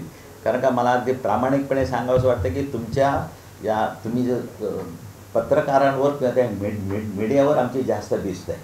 कारण का सहकार क्षेत्राबद्दल जे काय तर सहकार क्षेत्रात चांगल्या पण गोष्टी होत आहेत आणि चांगल्या गोष्टींना जर तेवढीच चांगली प्रसिद्धी मिळाली तर अशा प्रकारे भारतात असं सेंटर कुठेही नाही. आणि प्रत्येकाने जास्तीत जास्त नॅशनल बँकांमध्ये आहे 100% आहे, काही प्रायव्हेट सेक्टरमध्ये पण आहे आणि काही प्रायव्हेट लोकांनी पण असे सेंटर सुरू केलेले आहेत. पण ते सगळी प्रोफेशनल बेसिसवर आहेत, त्यांचा व्यापार करायचा बिझनेस आहे. परंतु असं कोणी फ्री किंवा कुठेही मोफत सर्व्हिस देणारं सेंटर आज भारतात कुठेही नाही.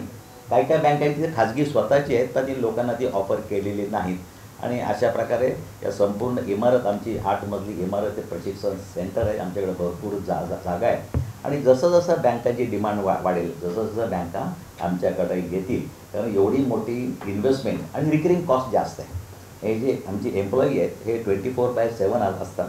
संपूर्ण आमचे आता जे लंचला देखील एकदम पुढे नाही जात आमच्याकडं ते शिफ्ट म्हणजे त्याला बदली तिथं असतोच तो. त्यामुळं इतकं सगळं सांभाळणं हे शक्य नाही. गेले वर्षभर आम्ही सक्सेसफुली रन केलेलं आहे आणि सांगायला हरकत नाही आमच्या बँकेवर पण एक पूर्वी म्हणजे ही सिस्टीम सुरू करायच्या आधी अटॅक व्हायचा प्रयत्न झाला होता. मी असतानाच अटॅक असताना प्रयत्न झाला त्यावेळी दैवी योगाने असे तो अटॅक सक्सेसफुल झाला नाही. त्यापासून आम्ही बोध घेऊन त्यानंतर आम्ही सिस्टीम डेव्हलप गेली आणि या सिस्टीमला तुम्ही सगळ्या मीडियाने जास्तीत जास्त हे सहकारी बँकेमध्ये पण असं काहीतरी आधुनिक होऊ शकतं. आमचे जे एक्सपर्ट टीम आहे आमचे जे सल्लागार आहेत पारखी हे जवळजवळ गेली 3 वर्षापासून आमच्याकडं आहेत. आमचा हा जो मयूर आहे हे सगळे एक्सपर्ट लोक आहेत आणि त्यांना कुठेही म्हणजे आम्हाला एक भीती असते या एक्सपर्टना कुठलेही बाहेरचे लोक इथे सक्सेसफुल इम्प्लिमेंट केल्यानंतर ताबडतोब ते रेडी जसं एखादा मनुष्य उचलतात आणि त्यांना एक जास्त पॅकेज दिलं जातं. त्यामुळं आमच्याकडचे अनेक सांगायला हरकत नाही आम्ही IPPS थ्रू आता परीक्षा घेतली तो Indian banking selection board. Indian banking through आमच्या गेल्या 6-7 वर्षापासून टोटल मेरिटवरती एक्झाम आहेत. कुठेही कोणाचा वशिला नाही काही नाही. इंटरव्ह्यू पण IPPSची लोकं घेतात. परवा माझ्याकडं एक क्लार्क ग्रेडसाठी 40 BE कम्प्युटर लोक 40 BE कम्प्युटर BE इंजिनियर्स हे सिलेक्ट झाले क्लार्क पदासाठी. त्यांना क्लार्क लेखनिक म्हणणं आम्हाला चुकीचं वाटा लागलं म्हणून आम्ही त्यांना युनियनच्या परवानगीनं असोसिएट्स हे नाव दिलं आणि त्यांना 10% राईस दिलं. आणि आमच्याकडं 6 महिने झाल्यानंतर ते एक्सपर्टाईज झाल्यानंतर सगळ्या खाजगी क्षेत्रातल्या बँका नॅशनल बँका त्यांना पॅकेज देऊन आज उचलायला लागल्या. अशा लोकांना बॉन्ड द्या म्हणणं पण आम्हाला थोडं कठीण जातं कारण हे सगळी एक्सपर्ट लोक आहेत. बॉन्ड द्या हे द्या असं पण आम्हाला बरोबर वाटत नाही. त्यामुळं त्याच्याकरता आम्हाला हे चॅलेंज सगळ्यात मोठं आहे. त्यामुळं आज राज्य सहकारी बँकेची परिस्थिती आर्थिक परिस्थिती एवढी मजबूत आहे मला सांगायला अभिमान वाटतो. आज माझा शिपाई 95,000 पगार घेतो. आज माझा शिपाई 95,000 पगार घेतो आणि माझ्या सगळ्या युनियननी ज्या बँकेमध्ये अजून एक सांगतो या बँकेमध्ये पूर्वी 3200 स्टाफ होता 3200 स्टाफ होता. आज माझ्या बँकेमध्ये 765 स्टाफ आहे. ज्यावेळी 3200 स्टाफ होता त्यावेळी बँकेचं आमचा टर्नओव्हर हा 15,000 कोटी होता आणि 765 स्टाफ असताना माझा टर्नओव्हर 62,500 कोटी आहे. म्हणजे स्टाफ तोच आहे पण स्टाफ त्या मल्टिपलमध्ये त्यांनी हे केलं. त्यामुळे अशा स्टाफला त्यांना समाधानकारक सॅलरी द्यायला आम्हाला काहीच हरकत नाही.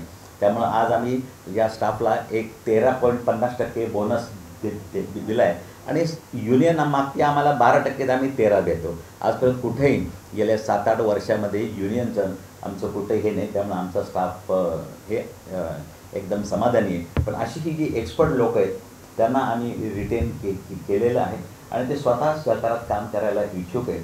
त्यामुळे हे अत्यंत सक्सेसफुल हे आमचं मॉडेल आहे.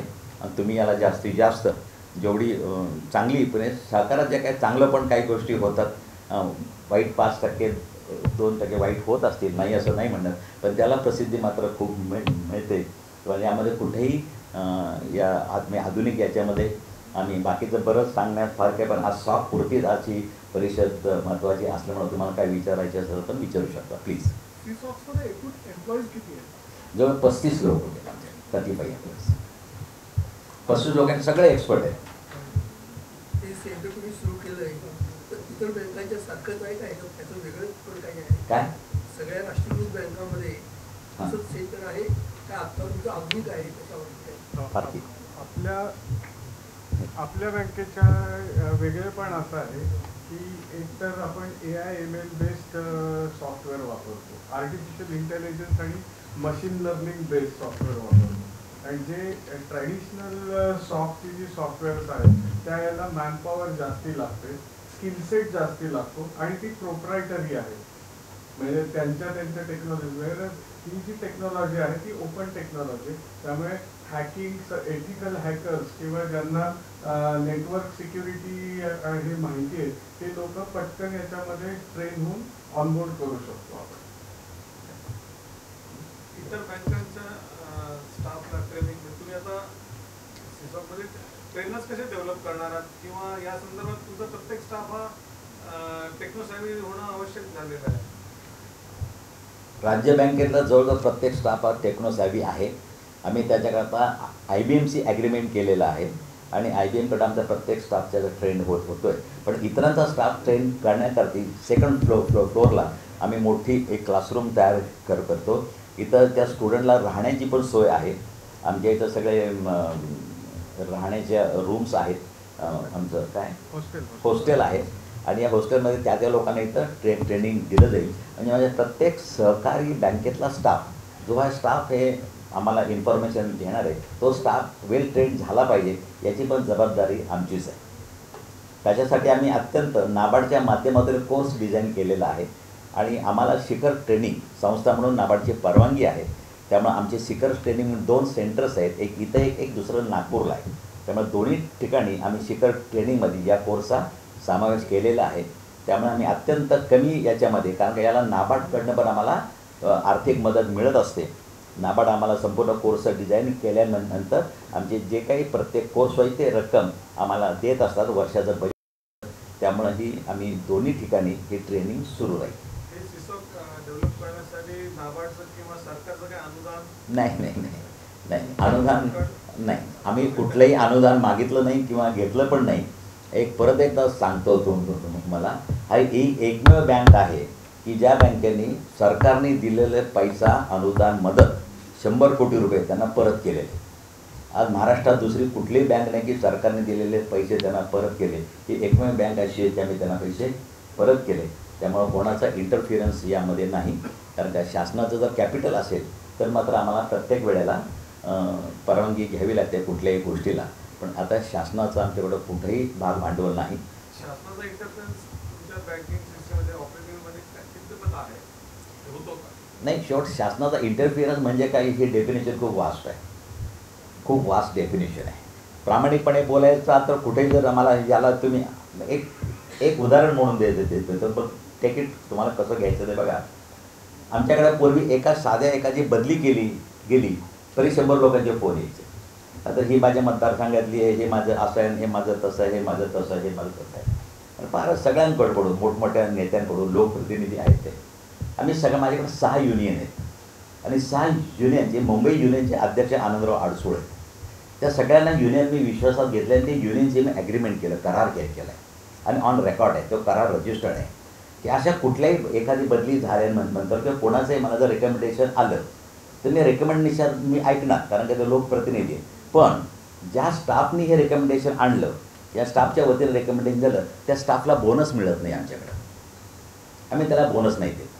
त्यामुळे आम्ही त्याला प्रोसिजर आहे. असं एखादं रेकमेंडेशन आलं की आम्ही त्या स्टाफला पत्र लिहितो. We are received a recommendation from honourable so and so regarding your transfer. Now the option goes to you whether you want bonus or transfer, let me no.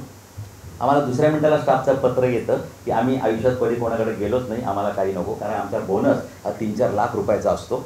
त्यामुळे आणि हे ऑफिशियल आहे, ॲग्रीमेंट आहे. तर मी सगळ्या स्टाफला सांगतो त्या ॲग्रीमेंटला मी डेव्हिएट करू शकत नाही, कारण जो इक्वॅलिटी आहे सगळ्या लॉला सेम आहे. मी तुम्हाला नाही करू शकत. त्यामुळे कोणी असं आलं की पहिलं पत्र त्या स्टाफला जातं आणि मग त्या स्टाफला बदली पाहिजे असेल तर आम्ही बोनस नाही देत. आणि याशिवाय मागच्या वेळेस 6 लोकांना बोनस दिलेला नाही. त्यामुळं बोनस मेजर असतो, मोठी अमाऊंट असते. त्यामुळे अशा प्रकारे आम्ही सिस्टीम राबवतो. त्यामुळं 1100 कोटीतली बँक 7,000 कोटीच्या नफ्यात आणलेली आहे. शासनाचा डोळा त्या पैशावर पडला. कसलं 7,000 कोटी नफ्यात आहे शिखर बँक, हे सरकारला कळल्यावर मग लाडकी बहीणचा वापर होऊ शकतो. नाही. शेवट असा आहे, तुम्हाला म्हणून सांगतो, कुठली बँक ही राज्य सहकारी बँक असू दे, कुठलीही बँक असू दे, ही रिझर्व्ह बँकेने लायसन्स दिलेली स्वतंत्र इन्स्टिट्यूट आहे. याच्यावर कुठेही नाही. यावर काही अनेक ठिकाणी राजकीय विचाराचे लोक असू शकतात त्या बोर्डावरती, किंवा कुठल्या विशिष्ट पक्षाची लोक असू शकतात. याचा अर्थ ती बँक त्या पक्षाची होत नाही. त्या बँकेवर आमचा रेग्युलेटर RBI आहे. आमची सुपरवायझरी अथॉरिटी नाबार्ड आहे. आमच्या नाबार्डकडनं तर पिरियडिकली इन्स्पेक्शन सुरू असतं आणि रेग्युलेशन आमचं सरकार नाही. मध्यंतरी कुठल्या तरी वेबसाईटवर एका मोठ्या वकिलांनी सांगितलं की इथलं प्रत्येक लोन सरकारकडनं मंजूर होतं. आम्ही त्याला उत्तर दिलं, मी त्याला माहीतच नव्हतं. लोकांचा तर गैरसमज आहे. इथं स्वतंत्र नियम आहेत, स्वतंत्र नाबार्ड आणि RBIचे रेग्युलेशन्स आहेत. आणि नाबार्डचे एक शेवट असा आहे की डायरेक्टिव्स आणि गाईडलाईन्स, आणि त्याचं व्हायोलेशन केलं तर दंड होतो.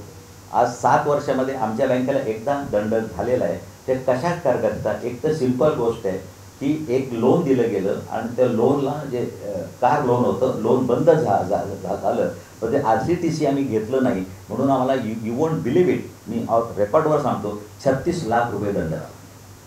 इतक्या मायन्यूट गोष्टीला पण दंड होऊ शकतो. कारण त्यांचं म्हणणं असं तुम्ही एंड यूज सर्टिफाय नाही केला, तपासला नाही, त्याच गोष्टीकरता पैसा वापरला गेला का नाही हे तुम्ही बघितलं नाही, ते तुमचं काम आहे. लोन जरी बंद झालेलं असलं तरी ते डायव्हर्सिफिकेशन झालं असण्याची शक्यता आहे. त्यामुळे इट्स ए व्हायोलेशन. आजकाल तुम्हाला माहिती आहे RBI छोट्या व्हायोलेशन, KYC नाम असेल तुम्हाला बंडाची रक्कम येते. आणि अशा प्रकारचा दंड झाला तर well manage and financially sound bank या डेफिनेशनमध्ये तुम्ही बाहेर पडता आणि तुम्हाला कुठलीही परवानगी मिळत नाही. आज मात्र ते पूर्वीचं एक 6 वर्षापूर्वीच जे इन्सिडन्स आहे त्याच्यानंतर मात्र आमच्याकडनं एकही व्हायोलेशन नाही. आणि त्या आधारेच रिझर्व्ह बँकेने या बँकेला 500 कोटी रुपयाचे बॉन्ड फ्लोट करायला परवानगी दिली. अशी एकमेव राज्य सहकारी बँक आहे भारतातली. आज दुसऱ्या कुठल्याही बँकेला आम्ही 500 रुपयाचे बॉन्ड फ्लोट पण केले. आणि असे बॉन्ड फ्लोट करायचे असेल तर तुम्ही वेल मॅनेजर डेफिनेशनमध्ये बसलं पाहिजे. रिझर्व्ह बँकेने ज्यावेळी आम्हाला परवानगी दिली त्यावेळी आम्ही त्यांचे सगळे निकष पाळतो, असंच त्याचा अर्थ आहे. स्टेट में कुल कितने ऐसे कोऑपरेटिव बैंक है जिनको आप एकोमोडेट करने वाले हो, सिक्योरिटी साइबर सिक्योरिटी प्रोवाइड? नहीं, अभी तक हमने खाली महाराष्ट्र को कॉन्सेंट्रेट किया है, खाली महाराष्ट्र. स्टेट नहीं, स्टेट हाँ, हमारे 31 डिस्ट्रिक्ट सेंट्रल बैंक्स है, 31 बैंक्स है.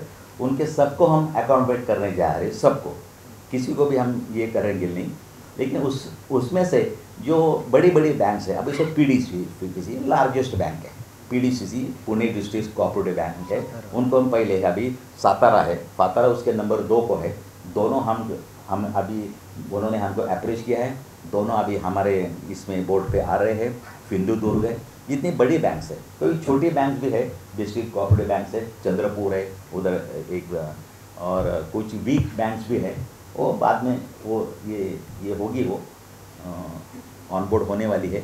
लेकिन हमारा पहला कॉन्सेंट्रेशन है all 31 district cooperative bank will join this forum.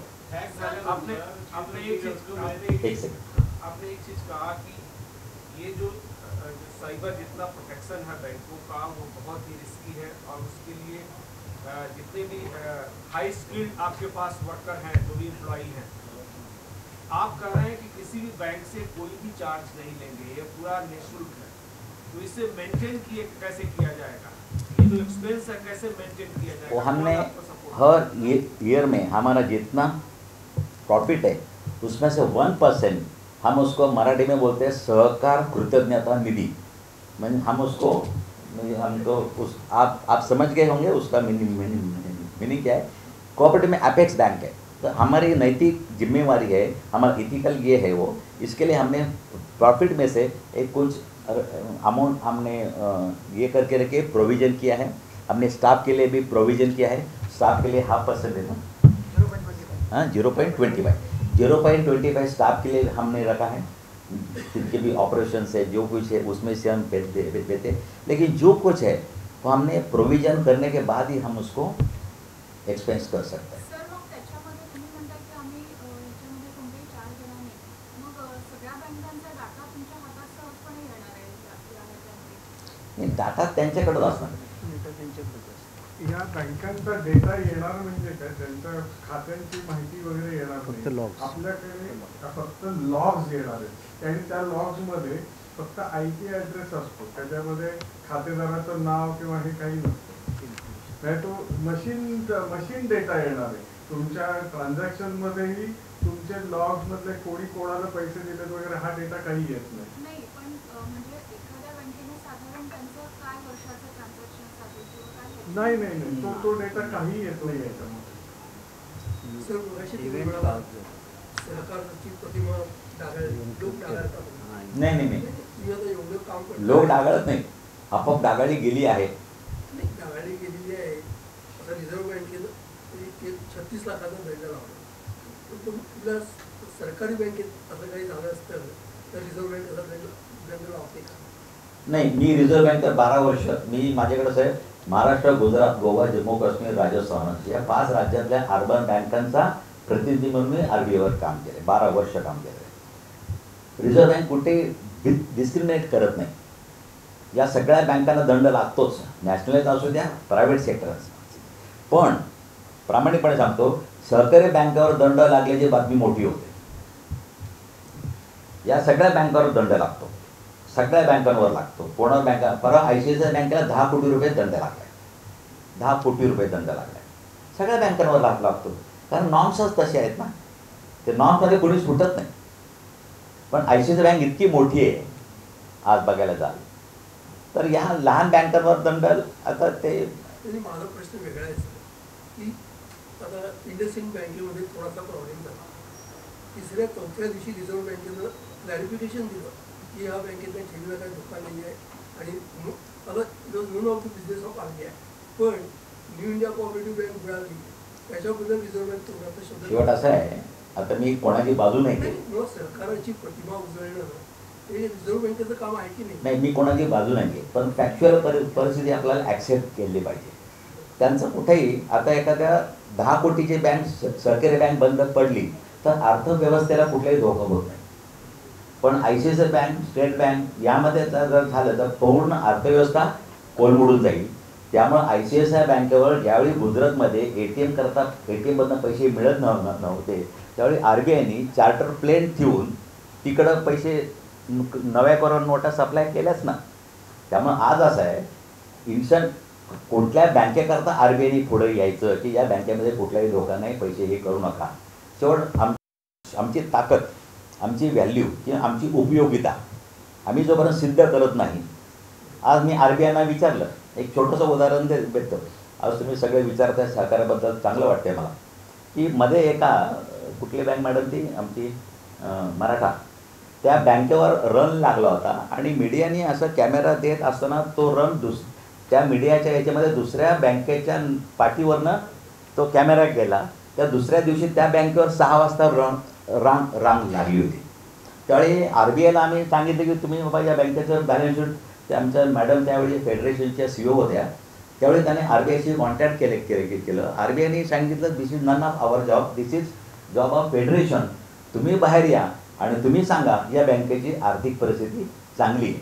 पण फेडरेशनने ते पत्र काढलं, पण फेडरेशनच्या पत्रावर आणि RBIच्या पत्रामध्ये जमीन आसमानचा फरक आहे। त्यामुळे असं होऊ शकतं। त्यामुळे आम्ही स्वतःची उपयोगिता जोपर्यंत या अर्थव्यवस्थेत सिद्ध करत नाही, स्वतःची उपयोगिता आता आमची उपयोगिता आहे ग्रामीण रुरल इकॉनॉमीमध्ये खूप आहे. हा रुरल इकॉनॉमी बघायला जा तर शेती कर्जाचं वाटप या जिल्हा बँका आणि अपेक्स बँक तुम्ही बघायला जा पर्सेंटेज 98% आहे. तुम्ही या नॅशनल बँकेचा पर्सेंटेज बघायला जा तर 55च्या आसपास घुटमळत येते. पंजाब नॅशनल बँकेचा पर्सेंटेज बघायला परवा SLBCची मीटिंग झाली.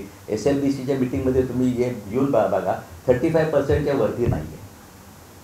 आजही त्या लोकांना मुख्यमंत्री सांगतात की शेतकऱ्यांना तुम्ही हे सिबिल विचारू नका. आजही सांगतात जो कोण सिबिल विचारेल त्याच्याविरुद्ध गुन्हा दाखल केला जाईल. पण असं पत्र काढू शकत नाही कोणी कारण काय त्या सिबिल हे विचारणं हे प्रत्येक बँकेचं पण विचारू नका असं कोणी करत नाही. त्यामुळं शेती कर्ज जी आहे ती आमच्याकडनं 98% टार्गेट फुलफिल केलं. तुम्ही SLBCच्या मीटिंगमधलं हे वाचा, संपूर्ण ॲनालिसिस बघा. त्यामुळे या सहकारी बँकेचा उपयोग ही ग्रामीण इकॉनॉमी सुधारण्यासाठी खूप आहे. त्याच्याकरता आम्ही सगळ्यांनी सक्षम राहिलं पाहिजे. आम्ही एकट्याने सक्षम असून उपयोग नाही. माझ्या खाली सगळ्या जिल्हा बँका आहेत. आज अनेक जिल्हा बँका अडचणीत आहेत. अनेक जिल्हा बँका अडचणीत असल्यामुळं टॅक्स करून थ्रू शेतकऱ्यापर्यंत पोहोचू शकत नाही. त्यामुळं या सगळ्यांना सक्षम करायचं आम्ही एक ठरवलेलं आहे. कसं यश येईल टप्प्याटप्प्याने येईल, एकदम तर काही येणार नाही. त्यामुळे आधी आम्ही 2 जिल्हा बँका आम्ही आता आहेत नागपूर आणि नाशिक आमच्याकडे. त्याच्यानंतर हळूहळू टप्प्याटप्प्याने आम्ही पुढे जाऊ. सरकारचा विषय टाकत म्हणून आता सिसॉकचा विषय आहे, परंतु लोकांमध्ये किंवा ग्राहकांमध्ये राष्ट्रीयकृत बँक अकाउंट उघडायचं तर लोकांमध्ये सरकाराबद्दल एक अविश्वास किंवा एक भीती निर्माण झालेली आहे की सरकारी बँकेत मी अकाउंट उघडलं तर त्याचं भवितव्य कसं राहणार आहे. हा एक लोकांच्या मनात फार मोठा प्रश्न पडतो. तर लोकांची हा समज तुम्ही कसा दूर करणार आणि ॲज अ शिखर बँक म्हणून तुम्ही भविष्यात तुमची वाटचाल काय ठेवणार आहात. तुमचे मॅनपॉवर जी तुम्ही 3,500 स्टाफ म्हणतात तो 800वर आलेला आहे. भविष्यात तुम्ही अजून तुमच्या शाखा वाढवणार आहात, तुमचं मनुष्यबळ वाढवणार आहात आणि सहकाराची वृद्धी कशी करणार. नाही यामध्ये थोडक्यात आहे आम्हाला शाखा वाढवायला जास्त हे नाही. कारण का रिझर्व्ह बँकेच्या नियमानुसार नाबार्डच्या नियमानुसार आम्ही DCCBशी कॉम्पीट करू शकत नाही. इथे DCCB आहे तिथं अपेक्स बँक ब्रांच ओपन करू शकत नाही. आम्हाला ते DCCBच्या माध्यमातूनच पुढं जावं लागतं. त्यामुळं आमच्या ब्रांचेस जरी कमी असल्या तरी आमचा टर्नओव्हर आम्ही लोनिंग DCCBला करतो. आज आम्ही DCCBच्या माध्यमातून खालपर्यंत जातो. त्यामुळे DCCBला स्ट्रॉंग करणं हे आमचं अपेक्स बँकेचं खरं काम आहे, सक्षम करणं. त्यामुळे आम्हाला बाकीच्या कमर्शियल बँका बाकीच्या बँकांसारखं आमच्या हजारो शाखा उघडून त्या शाखेतनं हे करणं हे आमचं तसं काम नाही. आम्हाला ही जी रुरल इकॉनॉमी आहे त्या 3 टायर सिस्टीम ज्याला म्हणतो ती सक्षम करायचं काम आमचं आहे. त्यामुळे आम्ही ते व्यवस्थितपणे करतो. कारण सगळ्या जिल्हा बँका आम्हाला लिंक्ड आहेत. त्यामुळे आम्ही प्रत्येक जिल्हा बँकेला पूर्वी तुम्हाला माहिती आहे की जिल्हा बँकेचं ऑडिट अपेक्स बँकेकडं होतं. नाबार्डची स्थापना झाल्यापासून ते नाबार्डकडं सुपरवायझरी रोल गेला आहे. त्यामुळे आमच्या सगळ्या ॲडवायझरी आमच्या सगळे पॉलिसीज या सगळ्या जिल्हा बँकेला ॲडॉप्ट कराव्या लागतात. त्यामुळे आमच्या दर 3 महिन्यातनं एकदा या सगळ्या जिल्हा बँका नाबार्ड आणि माझ्या अध्यक्षतेखाली दर 3 महिन्यातनं एकदा मीटिंग असते. त्यामुळे सगळ्या जिल्हा बँकांना आम्ही सर्व्हिस काय त्यांना गरज असेल ते करत असतो. त्यामुळे जिल्हा बँकांचं सहकार सक्षम करणं हेच आमचं काम आहे सध्या. त्यामुळं प्रॉफिट कमवणं हे असं नाही. आज आम्ही बघा काल एक शेतकऱ्यांकरता एक आम्ही स्कीम काढली. त्या शेतकऱ्यांना आम्ही ब्लॉकचेनच्या माध्यमातून 4थ्या मिनिटाला लोन दिलं जातं. शेतकऱ्याच्या खात्याला पैसे दिले जातात. शेतकरी मला बघत नाही, मी शेतकऱ्याला बघत नाही. शेतकऱ्याचा माल वखार महामंडळाच्या गोडाऊनमध्ये गेल्यावर त्याचं व्हॅल्युएशन वखार महामंडळ करतं आणि ब्लॉकचेनच्या माध्यमातून 5व्या मिनिटाला 80% रक्कम त्याच्या खात्याला जमा होते. त्यामुळे शेतकऱ्याचं एक्सप्लॉयटेशन थांबलं. अशी भारतात पहिली स्कीम आम्ही केली. सरकारला मध्ये घेतलं वखार महामंडळाला, त्यांच्याशी ॲग्रीमेंट केलं. आता मी 200 किती कोटी वाटले 220 कोटी रुपये आम्ही लेंड पण केले. कारण काय शेतकऱ्याला पीक उत्पन्न झाल्याबरोबर ते जो कोण व्यापारी असतील त्यांना पैसे लगेच लागतात. त्यामध्ये कमी किमतीला ते विकत घेत होते. आम्ही त्यांना 5व्या मिनिटाला लोन दिलं आहे. आज 5व्या मिनिटाला ब्लॉकचेनचं एक ही आधुनिक तंत्रज्ञानाचं ही एक खासियत आहे. आणि ते आम्हाला बघत नाहीत. त्यांना आमचं खातं आमच्या बँकेत असायलाच पाहिजे असं नाही. पण 5व्या मिनिटाला पैसे त्याच्या खात्यात जमा होतात. विकताना ज्यावेळी भाव वाढेल त्यावेळी वखार महामंडळ ते ई ऑप्शन करतं. ई ऑप्शनमध्ये आमचे पैसे आणि आमचं व्याज हे वसूल केलं जातं. अशाच प्रकारचा प्रयोग आम्ही विदर्भातल्या कॉटन इंडस्ट्रीकरता करतो आहे. आता कॉटन फेडरेशनला मी मध्ये घेतलेलं आहे, कारण त्यामध्ये लहानसा ते कापूस उद्योजक आहे, ते 100 लोकांचा मी ब्लॉक केलेला आहे आणि त्या लोकांचे जिनिंग प्रेसिंग एकत्र करून त्या बेलच्या अगेन्स्ट आम्ही 80% पैसे देतो. त्यामुळे त्यांना मोठा खरेदी म्हणजे रिलायन्स पण त्याला परचेसर मिळायला लागला आहे. त्या छोट्या कापूस उद्योजकांना ते मिळत नव्हतं. अशा नवीन स्कीमच्या माध्यमातून आम्हाला एकंदरीत आमचा एम शेतकरी आहे, पित आहे आणि त्यामुळं नुसता प्रॉफिट कमवणं हा उद्देश नाही आहे आमचा. त्यामुळे अशा नाविन्यपूर्ण स्कीम आम्ही केलेल्या आहेत. मला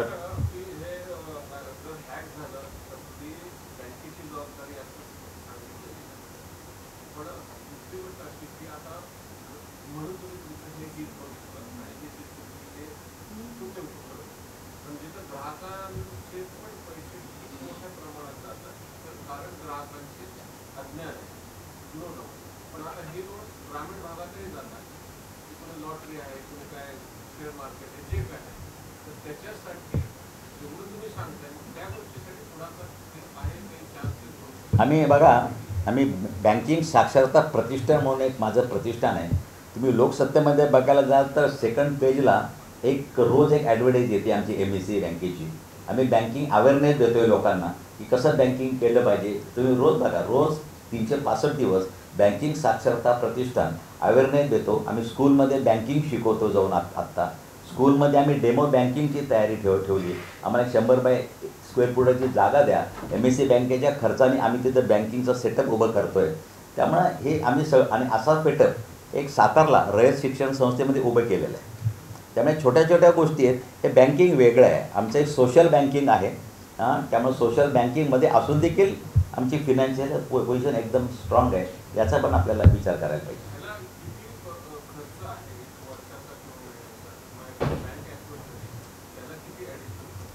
नाही, खर्चात आम्ही आम्हाला जो काय खर्च येतो तो रिकरिंग आहे. त्यामुळे आता जो काय की त्या पर युनिट बघायला जाल तर आमचं एक हां सांगा. कोणतीही बँक ऑनबोर्ड होताना त्यांच्याकडे किती क्रिटिकल डिव्हायसेस आहेत त्याच्यावरती त्यांचा खर्च अवलंबून आहे. आता समजा आपण एक छोटी बँक घेतली की 50 डिव्हायसेस आहेत, तर त्यांना पर डिव्हाइस फिक्स कॉस्ट ही 9,000 रुपयाच्या आसपास येते आणि त्याची रिकरिंग कॉस्ट जी आहे पर डिव्हाइस पर इयर ही 26,000च्या आसपास येते. मग जसजसे तुमचे नंबर ऑफ डिव्हायसेस वाढतील तशी रिकरिंग कॉस्ट ही मार्जिनली कमी होत जाते. म्हणजे 200 डिव्हायसेसची एखादी बँक असेल तर त्यांची रिकरिंग कॉस्ट ही 26,000च्या ऐवजी 24,000 24,250 एवढी येते. आता त्यांना बेनिफिट काय, तर त्यांना जे इन्फ्रास्ट्रक्चर आहे ते त्यांना उभं करायचं नाहीये. त्याच्यानंतर त्यांना जे मॉनिटरिंगचे जे सायबर सिक्युरिटी एक्सपर्ट आहेत हे त्यांच्याकडे असणं गरजेचं नाहीये. की ह्या सर्व्हिसेस राज्य सहकारी बँक आपण त्यांना फ्री ऑफ कॉस्ट त्यांना प्रोव्हाइड करतो. त्यांना कॅपिटल इन्व्हेस्टमेंट काही नाही. त्यांना कॅपिटल इन्व्हेस्टमेंट काही. त्याच्यामध्ये तुम्ही क्रिटिकल डिव्हायसेस म्हणजे नेमकं काय? क्रिटिकल डिव्हायसेसमध्ये तुमच्या डेटा सेंटर ज्या याच्यावरती तुमचं बँकिंग सॉफ्टवेअर चालतं ते सगळं इन्फ्रास्ट्रक्चर म्हणजे क्रिटिकल डिव्हायसेस. फॉर एक्झाम्पल, कोणतीही बँकेचं ज्या वेळेला कोअर बँकिंग सोल्युशन आणि सगळे सॉफ्टवेअर इन्स्टॉल होतात त्यावेळेला त्यांना एक डेटा सेंटर लागतं आणि एक DR साईट लागते. DR साईट म्हणजे डिझास्टर रिकव्हरी साईट, की जिथे समजा डेटा सेंटर बंद पडलं, कुठल्या अटॅकमुळे बंद पडलं, भूकंपामुळे बंद पडलं, पूर आल्यामुळे बंद पडलं, तर बँकिंग ऑपरेशन हे स्टॉल होता कामा नये. तर त्यांच्या DR साईटवरून त्यांची इमिजिएटली स्विच ओव्हर व्हायला पाहिजे. तर असे ही 2 मेन इन्फ्रास्ट्रक्चर केंद्र आहेत. डेटा सेंटरमध्ये तुमचे सर्व्हर्स असतात, तुमच्या फायरवॉल्स असतात, नेटवर्क स्विचेस असतात आणि काही पूर्वीच्या याच्यात काही मोडेम्स आणि हे लागायचे, तर ही सगळी डिव्हायसेस असतात. त्यानंतर कोर राउटर्स असतात की ज्याच्यावरून तुमच्या ज्या कनेक्टिव्हिटीज येतात की प्रत्येक ट्रान्झॅक्शन टाईपसाठी त्या रेग्युलेटरी बॉडीजच्या डेडिकेटेड कनेक्टिव्हिटी तुम्हाला घ्यायला लागतात. फॉर एक्झाम्पल तुमचे RTGS NEFT असेल तर त्यासाठी एक डेडिकेटेड कनेक्टिव्हिटी आहे. IMPS हे ट्रान्झॅक्शन असेल तर त्यासाठी मेंटेन करायला लागते की रिडंडन्सीमध्ये प्रायमरी सेकंडरी अशा वेगवेगळ्या कनेक्टिव्हिटीसाठी काही नेटवर्क डिव्हायसेस असतात.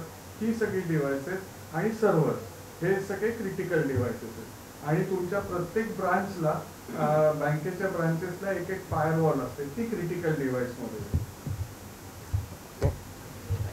तुमचे खरंच मनापासून मी आभार मानतो. इतका तर मी वेळ दिलात आणि सगळे ऐकून घेतलं, त्याबद्दल मनापासून तुमचे आभार मानतो. भोजनाची व्यवस्था केली, कृपया करून त्याचा लाभ घ्या.